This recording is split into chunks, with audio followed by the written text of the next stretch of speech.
Welcome to the deep dive. Today we're looking into, well, perhaps the greatest aviation mystery ever, the disappearance of Malaysia Airlines flight MH370. That's right, March 8th, 2014.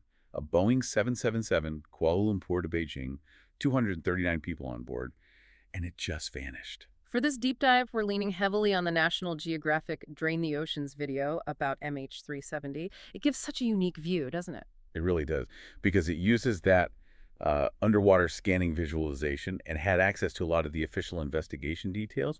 It helps picture the sheer scale of it all. Exactly. So our mission today is to kind of unpack the key events, the clues as they emerged, and, well, the enormous search that followed. That Drain the Oceans angle really helps visualize the challenges. And the initial situation was just baffling. I mean, a modern airliner gone. No distress call, nothing. No wreckage where it was last seen on civilian radar. It just defied explanation. Okay, let's start putting the pieces together. One of the first really big clues, it came from Malaysian military radar, right? That's right. They saw the plane actually turn back. It flew back over Malaysia, then northwest up the Strait of Malacca, before finally disappearing north of Sumatra. And the key thing there is it kept flying after it lost contact with civilian ATC. Precisely. Yeah. So whatever happened wasn't necessarily an instant catastrophic event right then. Then came this, well, completely unexpected clue from space. The satellite pings. Exactly. Yeah. For 6 full hours after that turn, the plane kept sending these automatic heartbeat signals, these check-ins, to an Inmarsat satellite parked way out over the Indian Ocean. 6 hours. That's just Yeah. staggering. And these signals, they weren't designed for tracking, were they? More like system handshakes. That's it, just confirming the link was active. Yeah. But the engineers, they got clever. They realized these signals had tiny, tiny variations in frequency, depending on whether the plane was moving towards or away from the satellite, like the Doppler effect. And based on those tiny shifts, they could calculate these huge arcs on the map where the plane must have been at each ping. And that revealed it flew south. Way south. Astonishingly, yes. Into the remote southern Indian Ocean. Thousands of miles, about 3,000 miles from that last military radar fix. Wow. Using data not even meant for tracking to figure that out, that's some incredible analysis. Absolutely remarkable. And that final ping, the 7th arc, that became the focus, a huge line on the map, deep in the ocean. So the initial search, it focused along that 7th arc. How wide an area are we talking? Yeah, a 700-mile-long stretch of that arc and about 140 miles wide either side. That was based on the estimated maximum glide distance if it ran out of fuel. And this is, what, over 1,500 miles from land? Easily. Plus, they knew 2 major storms had passed through that area in the days following the disappearance, which would complicate finding any surface debris immensely. It just highlights the scale. And, the Drain the Oceans piece draws a really important comparison with another difficult search, Air France 447 in the Atlantic. Yes, the search for Air France 447 really set a precedent. They had more to go on initially, a known flight path, a last known position, even some surface debris found relatively early. But it still took years to find the main wreckage, didn't it? 2 years. And the visualization, draining the Atlantic, shows why. The conditions down there. Immense pressure, freezing cold, pitch black. It's incredibly hostile. Like another world. Absolutely. And a critical lesson from Air France was about ocean currents, the main wreckage on the seabed. It was found 24 miles away from where the surface debris was initially spotted. 24 miles? Yeah, the currents had carried the floating debris that far. It meant they spent a lot of time searching in, well, essentially the wrong place based on the surface finds. That's a huge distance when you're searching the deep ocean, and the MH370 area was even bigger than Air France's, wasn't it? Much bigger. Air France was around 17,000 square kilometers. Huge. But MH370's potential area was vastly larger, especially initially. So with no surface debris for MH370 early on, the focus shifted to the black boxes, right? The pingers. Exactly. The underwater locator beacons, the ULBs, they're designed to emit an acoustic ping, but only for about 30 days, and the range is really limited, maybe a mile or so in good conditions. So a real race against time with those batteries ticking down. Definitely. They brought in ships with towed pinger locators, like the Australian Navy's Ocean Shield. They concentrated near an air route that crossed that 7th arc, heading towards Perth, hoping to hear something. But did they? I remember the Air France search struggled with that too. They did. For Air France, they heard nothing for 40 days. When they finally found the wreckage, it looked like maybe one pinger was damaged on impact or perhaps blocked by debris. For MH370, the search teams listened intently for 15 days. 15 days? Yeah, with listening ships, sonar buoys. They did detect some sounds, but analysis concluded it was likely just random noise, background interference, with a dead end, really. Frustrating. But then there was another potential acoustic clue, wasn't there? The hydrophone thing? Ah, yes. Very interesting. A research group at Curtin University in Western Australia has this network of hydrophones, underwater microphones, mainly for listening to earthquakes, icebergs, whale sounds, that kind of thing. And they picked up a very unusual noise about an hour and 14 minutes after MH370's last satellite communication. An hour later, what could they tell from it? Well, with their single hydrophone setup, they could tell it was interesting, unusual characteristics, but they couldn't pinpoint the direction. Right. But then, the Comprehensive Nuclear Test Ban Treaty Organization, the CPBTO, they have these incredibly sensitive listening posts worldwide to detect nuclear tests. One near Cape Lewin in Australia has 3 hydrophones spaced out. Ah, so they could get a direction. Exactly. They use the time difference the sound arrives at each hydrophone, and they detected the same noise.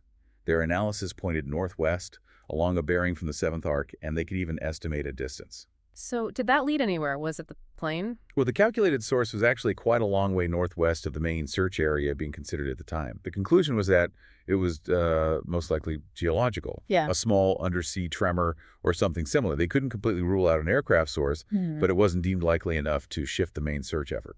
Okay, so another tantalizing possibility that didn't quite pan out. The search then really shifted to the seabed itself, using sonar sleds. Yes, the largest undersea hunt in history, basically. They started towing these sophisticated sonar sleds close to the ocean floor to map it in detail. But there was a problem. They didn't actually know what the seabed looked like down there, did they? Not really, no. It was largely unmapped in that specific area. And towing expensive equipment near potentially huge underwater mountains or cliffs is risky. You need a map. This is where that satellite gravity data comes in. With Walter Smith, it sounds almost like science fiction. It's amazing tech. Geophysicist Walter Smith used satellite radar altimetry. Basically, satellites measure the height of the sea surface incredibly accurately. Okay. And underwater features, like mountains, have slightly more gravity, which pulls a tiny bit more water towards them, creating minuscule bumps on the sea surface. We're talking changes of just centimeters. All right. By measuring those tiny variations in sea surface height, they could infer the major features on the ocean floor, below mountains, trenches, even volcanoes. The resolution wasn't super fine, maybe down to features a kilometer high, but it gave them a crucial basic map. Absolutely vital for navigating those towed sonar vehicles safely. Incredible. It really was. And then came another major piece of the puzzle, again from analyzing those Inmarsat signals, particularly the very last ones. What did they find there? A detailed look suggested the aircraft experienced a rapid rate of descent in its final moments, the most likely cause. Fuel exhaustion. Running completely out of fuel after about 7.5 hours of flight. Okay, so the plane likely ran out of gas. What happens then? Boeing ran extensive simulations. What happens to a 777 when the fuel runs out? The results were strikingly consistent. Yeah. Typically, the right engine flames out first. The autopilot compensates, often with a hard left turn. Then the left engine flames out. Autopilot disengages. And the plane enters this long, uncontrolled spiral descent. And crucially, where did the simulations predict it would hit the water? In virtually every simulation, the crash site was within about 29 miles of that 7th arc. 29 miles. That massively narrowed down the search area, didn't it? It did. From that enormous initial zone of maybe 463,000 square miles, it focused the primary underwater search onto a much more defined area of 23,000 square miles along the arc. Still huge, mind you. 3.5 times the Air France search area, apparently, but Yeah. definitely more focused. Absolutely. A huge refinement. So armed with this refined search area and the seabed map from the satellite data, they deployed the towed sonar sleds. And they started scanning that area, looking for anything man-made. Exactly. They investigated about 80 sonar anomalies they detected, things that looked out of place on the seafloor. But initially, nothing screamed aircraft wreckage. But then, in May 2015, there was something. Yes. The sonar picked up a debris field. And its size, its distribution on the seabed, it looked quite similar to how the Air France 447 wreckage appeared on sonar. A moment of real hope. So they sent down cameras. They deployed an AUV, an autonomous underwater vehicle, for a closer look. High-resolution cameras, lights. And it wasn't MH370. Unfortunately, no. It turned out to be a previously unknown shipwreck. They found chains, a big metal box about 23 feet long, rusted machinery, anchors. even coal scattered around. Ah, disappointment. But it did show the tech could find things down there. It absolutely did. It proved they could spot debris fields, even quite old ones. In fact, they found 3 other shipwrecks during that phase of the search. Wow. But the main point was, after 15 months thoroughly scanning that specific 23,000 square mile zone. The search teams were very confident. If MH370 had crashed within that specific area defined by the fuel exhaustion simulations, they were highly likely to have detected it. And they hadn't. Which sends them back to the drawing board in a way, still relying on that satellite data, but maybe needing more information. Exactly. But then something completely different happened, thousands of miles away. The flaperon.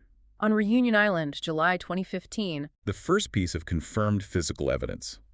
A part of the wing. Boeing confirmed the serial number matched MH370. Undeniable proof the plane ended in the ocean. And that spurred on people like Blaine Gibson, the amateur wreck hunter. It did. He started his own personal quest, searching coastlines in the western Indian Ocean, places the official search wasn't looking, for washed-up debris. And he found quite a lot, didn't he? Mozambique, other places. He did. In total, almost 30 pieces of debris have been found that are considered likely or highly likely from MH370.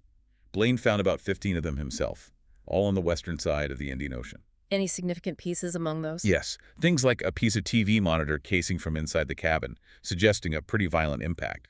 And later, a section of the main flap found in Tanzania showed damage indicating it was retracted, not deployed for landing or ditching. So that supports the uncontrolled descent theory. It does. It aligns with the fuel exhaustion scenario, not a controlled ditching attempt. So all this debris washing up led to new thinking about the crash location itself, using ocean currents. Exactly. Oceanographer David Griffin took a fascinating approach. He focused on that first flaperon found on Reunion. Okay, how? He did an experiment. He built a replica flaperon and compared how it drifted compared to standard oceanographic drifter buoys. He found the flaperon moved a bit differently, slightly faster downwind. Right. So he combined that drift knowledge with sophisticated models of ocean currents back on the day of the crash, specifically along that 7th arc. He tried to calculate backwards, essentially, where would the flaperon have had to start its 500-day journey to end up on Reunion. And did that narrow it down? What about the fact no debris washed up in Australia? That was key. Despite some currents near the search area flowing east, nothing turned up in Australia. Griffin looked at historical drifter data and found only 3 zones along the 7th arc where currents would consistently push debris west towards Africa. Okay. And when he overlaid his flaperon drift calculation, only one of those 3 zones matched up, an area around 35 degrees south latitude. So a new, potentially more accurate, most likely crash area. His analysis strongly suggested it, an area, importantly, that hadn't been checked during the initial surface searches way back at the beginning. But this new lead, it came quite late, didn't it? It did. The official, government-funded underwater search had already been suspended in January 2017 after nearly 3 years. A truly massive effort in terms of time and area covered. And did Griffin find anything else pointing to 35 South? He did, later in 2017. He found French military satellite images, taken just 15 days after the disappearance, that seemed to show possible man-made debris floating in that very 35 South vicinity. It hadn't been prioritized at the time, but now it looked significant. Which led to the private search, Ocean Infinity. Yes, in January 2018, a privately funded mission by Ocean Infinity. They went back, expanded the previous search zone along the arc, but specifically targeted that 35 South area based on Griffin's work in the satellite images. And they had new tech too, right? Lots of AUVs. They did. They used a fleet of 8 autonomous underwater vehicles working simultaneously. They could cover ground much faster. Frustratingly, after 5 months, searching an area almost as big as the entire first underwater search, still no trace of MH370. Wow. So between the 2 big searches, how much ground did they cover? Almost 92,000 square miles of seabed, scanned in detail. That's about 14 times the area searched for Air France 447, a truly staggering amount. And after Ocean Infinity's search ended without success, the Malaysian government said. In May 2018, they announced they wouldn't support further searches. So despite everything, there's still a huge amount of the 7th arc, that potential final resting place, that remains unexplored. A vast area, around 386,000 square miles. The Drain the Oceans graphics really bring that home, visualizing what might be down there if it's ever found. Yeah, scattered debris maybe, engines potentially intact, fuselage fragments. The black box is hopefully recoverable, maybe even things like emergency oxygen cylinders giving clues about cabin pressure or personal electronics. And as the search experts in the program, like Andy Sherrill and Olivier Ferrante say, finding it would be incredibly somber, of course, but it would finally bring answers, closure for the families. It really is an enduring mystery, isn't it? This whole deep dive looking through the lens of Drain the Oceans. It really highlights some surprising things, those satellite heartbeats. The lessons learned the hard way from Air France, the hydrophone anomaly, mapping the seabed with gravity from space, the debris drift analysis. Yeah, definitely some aha moments along the way. Understanding the fuel exhaustion scenario, pinpointing that 29-mile radius, and then Griffin's compelling case for 35 South. It felt like getting closer. But ultimately, despite all the technology, the effort, the analysis, so many core questions are still unanswered. It really underlines the vastness of the ocean and, well, the limits of what we can sometimes find, even in our connected world. That's a very stark reminder of that. So maybe a final thought for you listening, considering that huge unexplored area out there and the clues we do have from debris and maybe even satellite images, what kind of future technology or maybe just a new approach might finally crack this? And, what does this whole persistent mystery tell us about the challenges we face when something or someone truly disappears in our modern, supposedly knowable world?